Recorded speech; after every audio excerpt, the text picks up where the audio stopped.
ನಮಸ್ತೆ ವೀಕ್ಷಕರೇ, welcome to ಖುಷಿ ಕಿಚನ್ ಚಾನಲ್. ಇವತ್ತು ನಾನು ತುಂಬಾ ರುಚಿಯಾಗಿರ್ತಕ್ಕಂಥ ಅದ್ಭುತವಾಗಿರ್ತಕ್ಕಂಥ ತೊಂಡೆಕಾಯಿ ಡ್ರೈ ಪಲ್ಯ ಮಾಡೋದು ಹೇಗೆ ಅಂತ ತಿಳಿಸ್ಕೊಡ್ತಾ ಇದ್ದೀನಿ.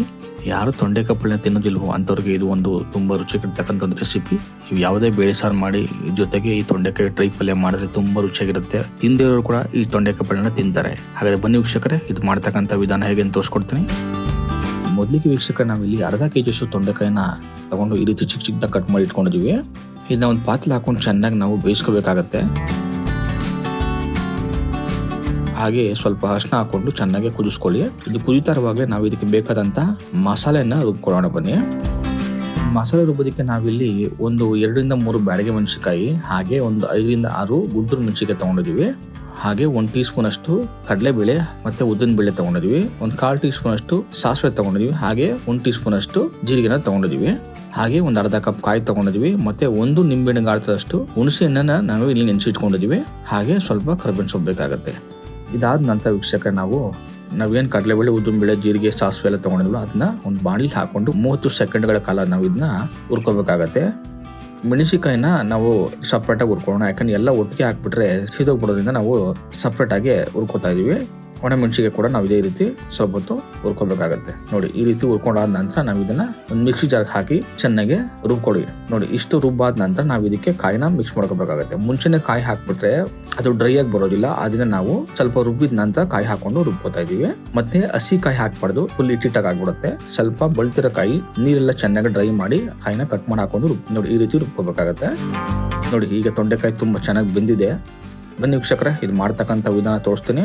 ಮೊದಲಿಗೆ ಒಂದು ಬಾಣಲಿ ತಗೊಂಡು ಅದಕ್ಕೆ 2 ಟೇಬಲ್ ಸ್ಪೂನ್ ಅಷ್ಟು ಎಣ್ಣೆನ ಹಾಕೊಂಡು ಅದಕ್ಕೆ ಸಾಸಿವೆ, ಕಡಲೆಬೇಳೆ, ಉದ್ದಿನ ಬೇಳೆ ಹಾಕೊಂಡು ಒಂದು 30 ಸೆಕೆಂಡ್ ಕಾಳನ್ನ ಹುರ್ಕೋಬೇಕಾಗತ್ತೆ. ಹುರ್ಕೊಂಡಾದ ನಂತರ ಇದಕ್ಕೆ ನಾವು ಸ್ವಲ್ಪ ಕರಿಬೇವಿನ ಸೊಪ್ಪು ಹಾಕೊಂಡು ಸ್ವಲ್ಪ ಹೊತ್ತು ಹುರ್ಕೊಳ್ಳೋಣ.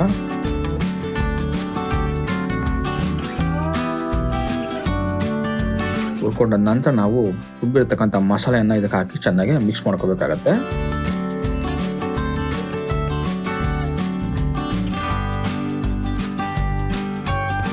ನೋಡಿ, ಈ ರೀತಿ ಮಿಕ್ಸ್ ಆದ ನಂತರ ಇದಕ್ಕೆ ನಾವು ಸ್ವಲ್ಪ ಹುಣಸೆ ಹುಳಿ ನೀರನ್ನ ಹಾಕೊಂಡು, ಜಾಸ್ತಿ ಹಾಕ್ಬಾರ್ದು, ಸ್ವಲ್ಪ ಹಾಕೋಬೇಕು. ಯಾಕಂದ್ರೆ ಇದು ಡ್ರೈ ಪಲ್ಯ ಮಾಡ್ತಾರ. ನಾವು ಚೆನ್ನಾಗಿ ಮಿಕ್ಸ್ ಮಾಡ್ಕೊಳ್ಳಿ.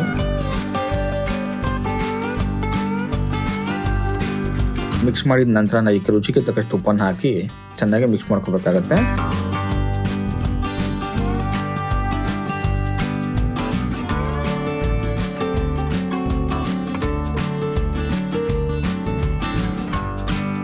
ಇದಾದ ನಂತರ ನಾವು ಏನು ತೊಂಡೆಕಾಯಿ ಬೇಯಿಸ್ಕೊಂಡಿದ್ವಲ್ಲ ಅದನ್ನ ಇದ್ರೊಳಗೆ ಹಾಕಿ ನೀಟಾಗಿ ಮಿಕ್ಸ್ ಮಾಡಬೇಕಾಗತ್ತೆ.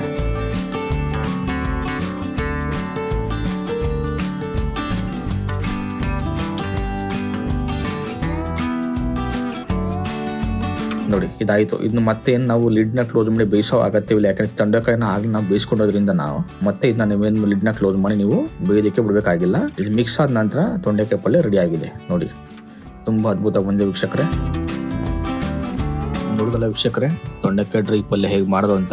ತುಂಬಾ ರುಚಿಯಾಗಿರ್ತಕ್ಕಂಥ ಒಂದು ರೆಸಿಪಿ ಇದು. ದಯವಿಟ್ಟು ಇದನ್ನ ನೀವು ಮನೇಲಿ ಟ್ರೈ ಮಾಡಿ ಇದನ್ನ ರುಚಿನ ಅನುಭವಿಸ ಅಂತ ಹೇಳ್ತಾ, ಹಾಗೆ ನಮ್ಮ ವಿಡಿಯೋನ ಮೊದಲನೇ ಬಾರಿಗೆ ನೋಡ್ತಾ ಇದ್ರೆ ದಯವಿಟ್ಟು ಸಬ್ಸ್ಕ್ರೈಬ್ ಮಾಡಿ, ಹಾಗೆ ನಿಮ್ಮ ಸ್ನೇಹಿತರಿಗೂ ಮತ್ತೆ ನಿಮ್ಮ ಸಂಬಂಧಿಕರಿಗೂ ಶೇರ್ ಮಾಡಿ ಅಂತ ಹೇಳ್ತಾ ಈ ವಿಡಿಯೋನ ಮುಗಿಸ್ತಾ ಇದ್ವಿ.